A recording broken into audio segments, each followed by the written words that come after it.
Bonjour à tous. Aujourd'hui, nous allons voir comment créer les géofiltres personnalisés, ou si vous préférez les on-demand geofilters, comme Snapchat les appelle.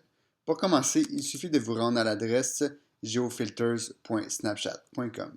Ensuite, comme vous pouvez voir sur l'écran que je vois, une fois que vous serez logué, Snapchat vous demandera directement qu'est-ce que vous voulez faire. Donc, en premier, il faut choisir un fichier.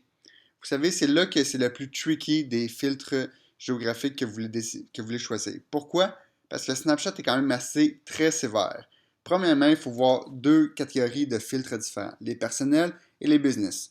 Pour les business, Snapchat demande, on va dire que c'est une zone grise, mais il demande que le nom de la marque soit là. Dans tous les cas, qu'est-ce que Snapchat demande? Que ça soit beau. Si le filtre est laid, peut-être que Snapchat va décider de ne pas le mettre. Il faut que ça soit lié avec le lieu. Il faut que ça soit. Il n'y ait pas de nom. Par exemple, comme j'ai essayé au début de faire des filtres qui étaient Tomodano, au début, Snapchat les permettait, ensuite, il ne les permettait pas. Par exemple, j'ai fait un Snapchat à Sidley, et pour Snapchat, c'était un nom. Donc, il m'a dit, Thomas, tu ne peux pas faire ce filtre, c'est un nom. Donc, il faut faire très attention. Par contre, vous allez voir que Snapchat est assez lousse car il a accepté mes filtres qui n'étaient pas très beaux. Donc, commençons tout de suite. Là, je vais juste faire une démonstration exemple parce que je ne veux pas vraiment acheter un filtre. Parce que je l'ai déjà acheté, mais bref. Donc, en premier, il faut une image de 1900 par 1200 environ. Comme là, si je prends exemple un filtre que j'avais fait pour cassette. Vous voyez, on voit tout de suite le filtre à quoi ça ressemblera. Comme vous voyez, mon filtre est assez laid, pourtant il a été accepté. On clique sur Next. Et là, c'est temps de choisir la date. Très important de savoir, plus la date est longue, plus ça va coûter cher. Par contre, si vous restez en bas de 12 heures, vous pouvez facilement vous en tirer à 10 ou même en bas. Donc, on va choisir la date, deux dates au hasard. Vous pouvez même choisir l'heure, n'importe quelle heure. Next. Maintenant, c'est le temps de choisir le lieu.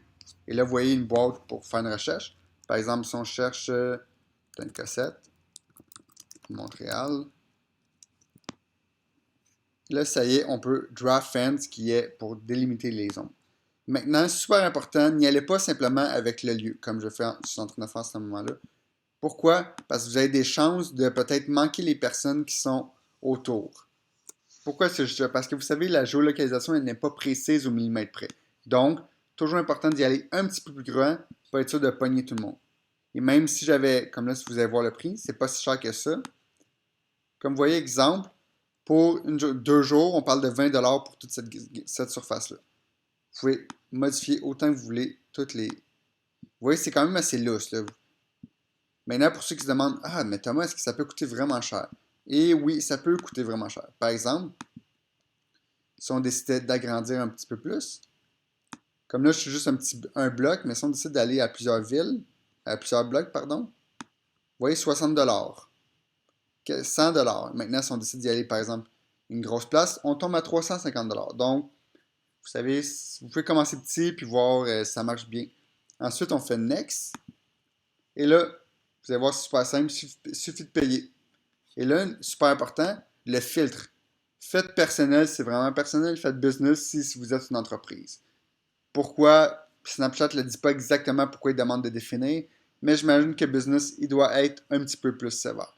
Maintenant, vous devez vous demander, Thomas, quels sont les stats qu'on a quand on fait ça? Eh bien, vous voyez en haut à droite où est-ce qu'il est marqué Thomas Dano? Ben, si je vois là, j'ai Matrix. Je peux voir les performances de mes derniers snaps. Filter, pardon. Comme là, j'ai le filtre Thomas chez Adviso. Vous voyez, il a été du 29, pardon, au 29, bien sûr, de minuit à 1 heure de l'après-midi. Donc, cela, j'avais mal fait un peu mes dates. Vous voyez, il y a eu 5 utilisations pour 353 vues. Donc, est-ce que c'est un bon taux d'utilisation? Je ne le sais pas. Il n'y a pas vraiment de statistiques disponibles. Par contre, c'est quand même pertinent d'avoir mes stats à moi. Comme ça, je peux comparer si je fais plusieurs runs, je fais plusieurs filtres différents à différentes places. Donc, ça peut être très intéressant. Donc, c'était ça.